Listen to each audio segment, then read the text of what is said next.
Suite et fin du 64 minutes sur TV5 Monde. Dans un instant, l'essentiel, un résumé des temps forts de l'émission, mais d'abord un point sur l'actualité de ce samedi.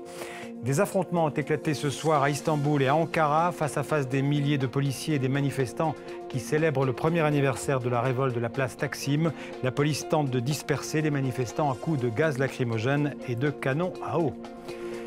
Spectaculaire éruption d'un volcan en Indonésie. Un gigantesque nuage de cendres perturbe le trafic aérien jusqu'en Australie. L'éruption est toujours en cours. Si elle devait se poursuivre, elle pourrait même avoir des conséquences sur notre climat. Pour respecter une décision de la Cour européenne de justice, Google s'engage à supprimer certaines informations indésirables sur Internet. Pour exercer ce droit à l'oubli, les internautes européens devront remplir un formulaire sur Internet et faire confiance à Google.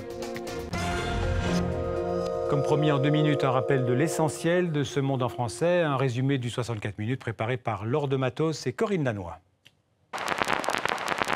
Depuis ce jeudi, Google a lancé un formulaire pour permettre aux citoyens européens de demander de supprimer certains résultats de recherche. Le géant américain a dû se plier à une décision de la Cour européenne de justice.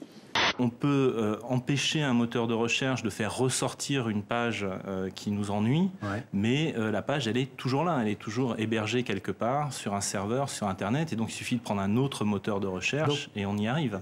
On veut remplacer ça, qui est clairement destiné pour des jeunes filles, par ça, qui manifestement ne vous donne pas envie de fumer. Le lectorat de la Presse Plus est constitué à 58% d'adultes âgés de 25 à 54 ans qui, en moyenne, consultent l'édition numérique 44 minutes la semaine et 73 minutes le samedi. Ce qui nous fait dire que nos abonnés sont excessivement attachés à l'application.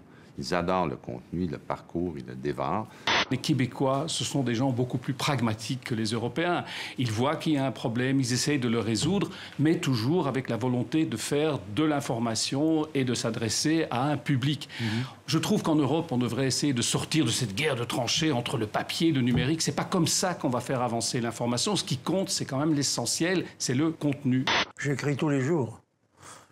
Je jette beaucoup, mais je ne jette pas tout de suite. Je relis.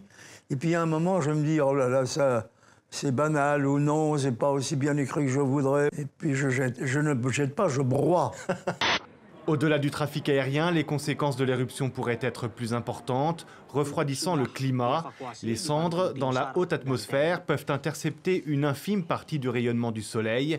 Mais pour cela, il faudrait que l'éruption dure encore plusieurs jours. Dès qu'on prend un peu à de hauteur ce que fait le film à un moment et qu'on voit Roissy vu d'en haut, de nuit, qui est une chose qui a été très très rarement filmée, je crois qu'on était à peu près les premiers même à avoir l'autorisation de survoler Roissy en hélicoptère, ça par moments c'est carrément d'une beauté absolument incroyable.